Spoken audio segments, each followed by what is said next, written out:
Hello, everyone. Thanks for joining me for our Meet the Management Team video series, where we introduce executive teams in GovCon, discuss their roles, shared objectives, and how they ultimately work together to achieve company-wide goals. I'm Amanda Ziadeh with WashingtonExec, and today I'm joined by the leadership team at Acentra Health. Here to introduce their team is their CEO, Todd Stottlemyer. Great. Thanks, Amanda, very much. Acentra Health is a global healthcare technology solutions and services company with more than 3,000 employees. Our team includes technologists, clinicians, and healthcare subject matter experts. We are headquartered in Tysons Corner, Virginia, and we are backed by the Carlyle Group. Our purpose is to accelerate better health outcomes by continually innovating solutions that deliver maximum value and impact to the priority populations served by our clients. Today, we serve public sector healthcare clients in 46 states and more than a dozen federal agencies and departments. I am really pleased to be joined today by 5 members of the Acentra Health leadership team. They are an exceptionally talented group of leaders. With me are Meghan Harris, President and Chief Operations Officer, Kelly Loeffler, Executive Vice President and Chief Growth Officer, Harish Nanda, Executive Vice President and Chief Technology Officer, Verlon Johnson, Executive Vice President and Chief Strategy Officer, and Kelly Schlageter, Executive Vice President and Chief People Officer. Awesome. Well, Todd, thank you so much for joining us and for telling us a bit about Acentra Health and for introducing the team. And thank you all so much for being here today. So I understand that Acentra Health brand was launched in last June, and a core focus of the company at the moment is growth and letting customers and partners know what exactly Acentra Health has to offer. So with that in mind, Verlon, we'll start with you. Including growth, what is Acentra Health's ultimate vision and strategy for the near-term future, and how do you help to plan and execute that strategy? Oh, that's a great question, Amanda. I appreciate that. So Acentra Health's ultimate vision is to really become a leading provider of integrated healthcare solutions that help make meaningful strides to delivering whole person care. And that's really key for us. We really want to make sure that we're helping to do that. So essentially that means we are striving to be a truly vital partner with our state and federal clients. So this means that our team is consistently evolving in our knowledge and understanding of the people that our clients are serving so we can help best meet their needs. We're also always looking for innovative solutions that maximize value and impact for them. And most important, we're really trying to help improve health outcomes through our technology, our services, and our clinical expertise. And so we do that a number of different ways. One, through our employees, we have a number of individuals who have a tremendous amount of expertise in their positions, and we try to capitalize that in different ways, like innovative challenges and things like that. We also have, we tap into our health advisory board members. Now, these individuals bring extreme amount of expertise from all facets of government, healthcare, and technology. We have a former first U.S. CPO. We have former U.S. CMS administrators, many Medicaid leaders, first female admiral, and others who really bring a lot of information and expertise to that position. And then also, we are very keen on listening to our clients through our ongoing meetings and our interactions, but we also have what we call a client focus group, which allows us to meet collectively with our clients on a quarterly basis to really discuss some pressing issues and provide some timely updates as well. And so our strategy for our near term is really expanding our offerings to our current and our new clients.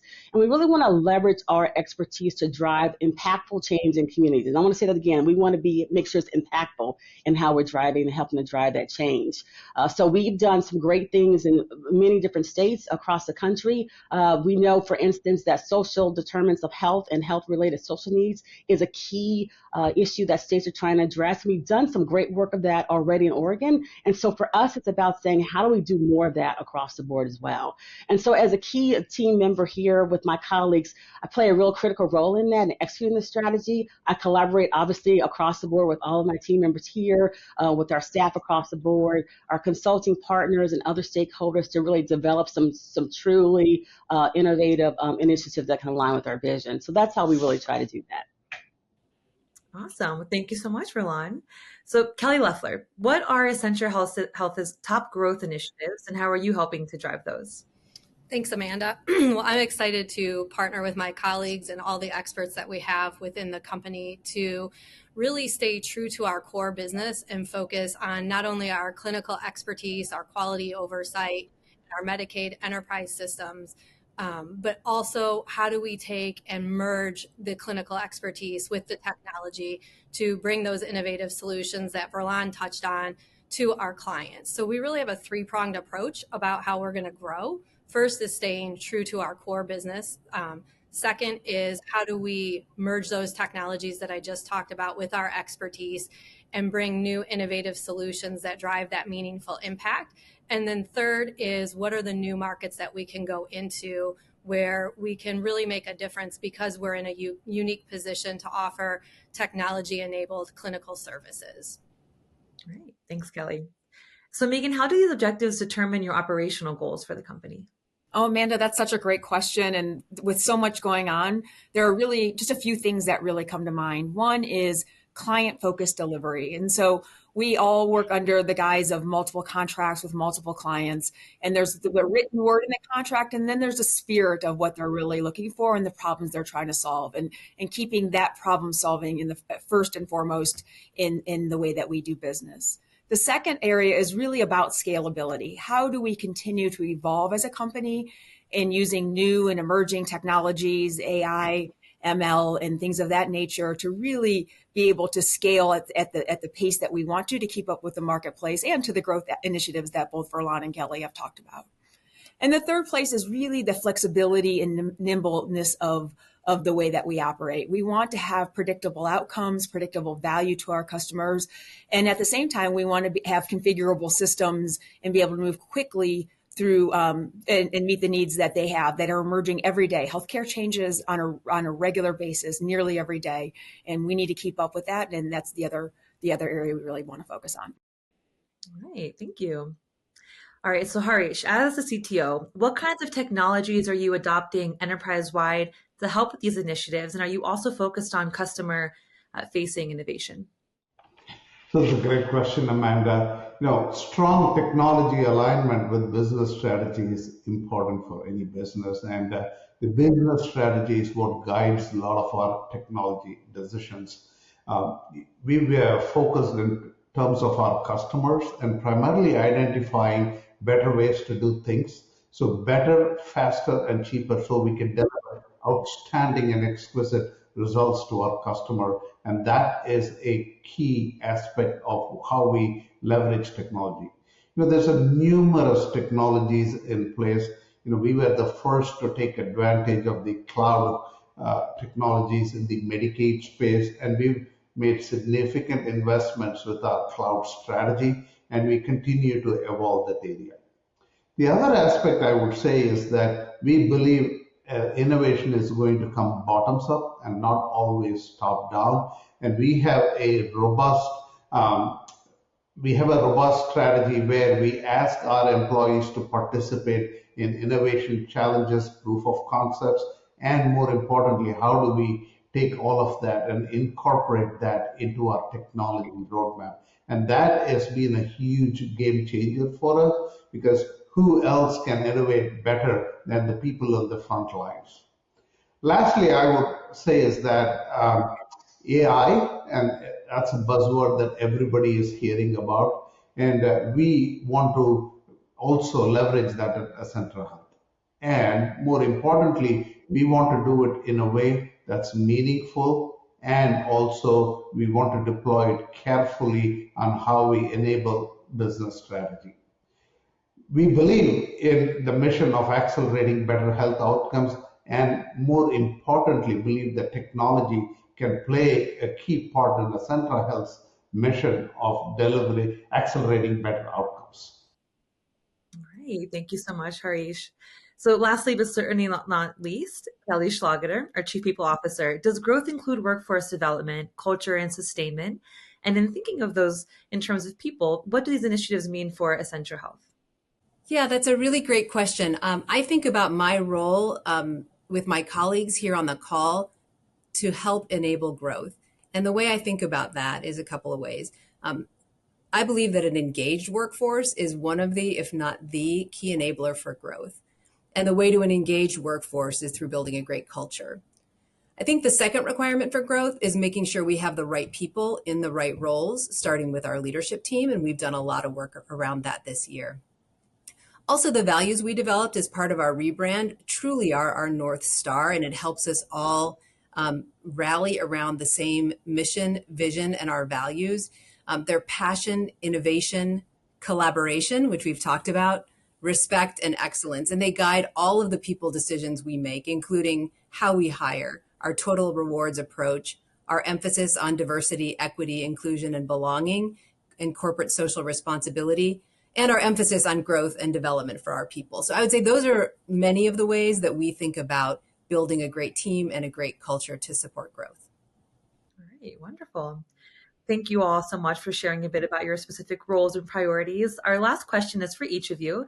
Considering that you're all dispersed around the country, which some could say is a bit unique for an executive leadership team in the GovCon space, how do you work together and collaborate towards a shared mission and shared goals for the company, including with Todd, CEO? Kelly S., we'll start with you. Great, thanks. We do that in several ways. I would just want to start by saying it has to be really intentional right now in a way that's new for many of us. And so we continue to experiment. First and foremost, we communicate a lot. We have monthly executive and senior leadership team in-person meetings. It's a great way to build a foundation for trust that then translates into collaboration when you're not able to be together. Every other month, we also have sessions with all of our managers and all of our employees. So we alternate those to make sure, again, that we're all clear on the goals, we know what the priorities are, and that we have a vehicle to work together on those. And then finally, the intentional informal conversations when we do get together, really sitting down together to think through issues and to think through kind of exciting things about how we're going to recognize and reward employees. But those more informal conversations are harder to come by in this remote environment. And so we believe we need to be very intentional about doing that together. All right. Verlon, anything you'd like to add? Yeah, I mean, I definitely want to just, again, highlight the importance of communication. So again, we do meet frequently as a leadership team, but we also establish one-on-ones with each other to really address some key issues that may come up that we want to make sure that we're having a little bit more face time around. And then I also want to just highlight too that we do follow a set of leadership principles that really guide us. It's really our North Star. And so making sure that we've communicated that across the leadership team, that we as the executive leadership team are completely following that. And I'll just say that my favorite one is to remember to ask for help. Because I think as leaders, sometimes we forget to do that. And by establishing those vehicles for communication, we're able to do that a little bit more easier as well. So I think that's really been really helpful for us. All right, thank you. And Kelly Loeffler. Yeah, thanks. I think for me, it's, being really intentional about our travel schedules and putting the right team in front of the client. So people don't have to be dedicated to the growth team. I love the mentality at Acentra Health that everybody sells, and bringing the team together to put the right experts in front of our clients.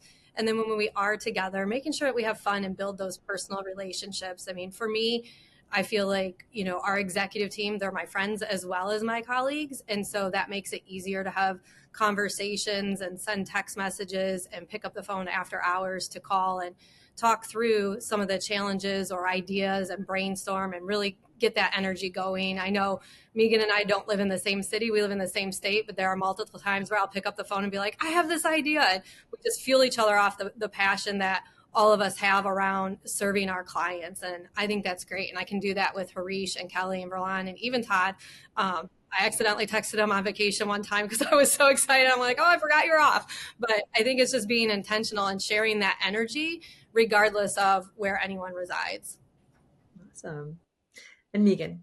I think, and honestly, nothing replaces the time you get when you're face to face and those abilities. I think technology gets you so far with it. And so I think to Verlon and everyone's point earlier, we do try to make sure that our time together is deliberate and intentional.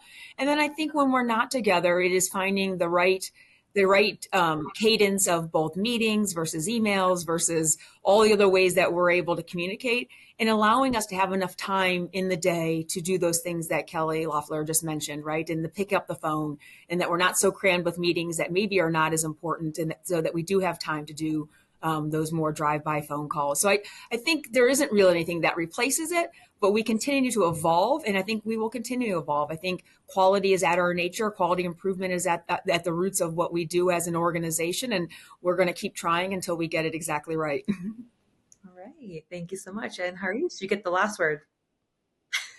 Communication, as everybody underscored, communication is key.